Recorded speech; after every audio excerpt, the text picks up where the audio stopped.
Tennessee Republicans have introduced a bill this week that would allow prosecutors to charge women who have abortions with first-degree murder. In Tennessee, first-degree murder can carry the death penalty. And this isn't from fringe extremists. This is not just one rogue legislator that's trying to get some attention and working from a broom closet somewhere. House Bill 570 has a Senate companion, has co-sponsors, and it has the vocal support of at least one man running for governor of Tennessee. Look, this bill rewrites Tennessee's homicide code to define an unborn child at any stage of development as a person. It removes existing protections for pregnant women from the homicide provisions. And it explicitly states that its provisions override Tennessee's abortion statute if there's a conflict. That last clause is the load-bearing wall. It's the one that holds this whole thing up.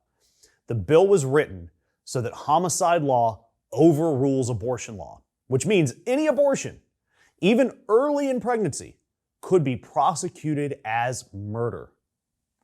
Jody Barrett, the bill's sponsor, co-sponsor Representative Mark Pody, and the most prominent supporter, Monty Fritz, who is currently running for governor and who said on camera, quote, "Murder is murder.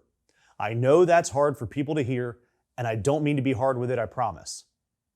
He also compared abortion-inducing pills to, and I'm reading this directly, a cyanide capsule. Now, I want to be precise. I want to get right to the details here. The bill has not been voted upon yet. It's in committee. And there is real debate about whether the death penalty language applies directly to women or even anyone assisting. The sponsors have pushed back on the most extreme interpretations, saying, hey, we're fringe. Not the people who wrote this crazy bill, of course. But here's what's not in the debate. The bill was written to make abortion a homicide charge. The sponsor said so. Co-sponsors said so. And the gubernatorial candidate said so on video. And I want you to notice something about the political moment right now. This is not 2022. This is not in the immediate aftermath of Dobbs, when Republicans were still calibrating how far they could go in abortion rates. 3 years later, they've got their answer. They're finding out how far they can go. And the answer was further than any of us ever thought. Oklahoma, prosecuting women under homicide theory. Texas has a law so broad that doctors are refusing to treat miscarriages because they can't tell the difference between a miscarriage and an illegal abortion, and they're not willing to risk their license or anything to find out. In Idaho, a woman had to be airlifted to another state for emergency care that her own doctors couldn't legally provide.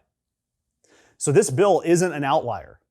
It is the next step in a coordinated, multi-year Republican strategy. And it's not just in Tennessee. It is across the country in Republican-controlled legislatures everywhere. They're moving from abortion bans to punishment of abortion. That's the next logical step here, and it leads to exactly one place. A majority of Americans, including majorities of women in every demographic, oppose this. And the response from state legislatures is to introduce bills that would charge women with capital crimes for seeking medical care. And there's a reckoning coming. I'm telling you, there is. And bills like this are why we've got to win in November. Doesn't it seem like our feeds are getting filled with more and more BS right-wing MAGA content? It's no secret that all these top tech bros are in love with the current regime, so it's no surprise that independent left-leaning media is being squashed by the algorithm. If you like our content and content like us, it doesn't take long to click that thumbs up, share, comment, or subscribe. So please help us keep the truth alive.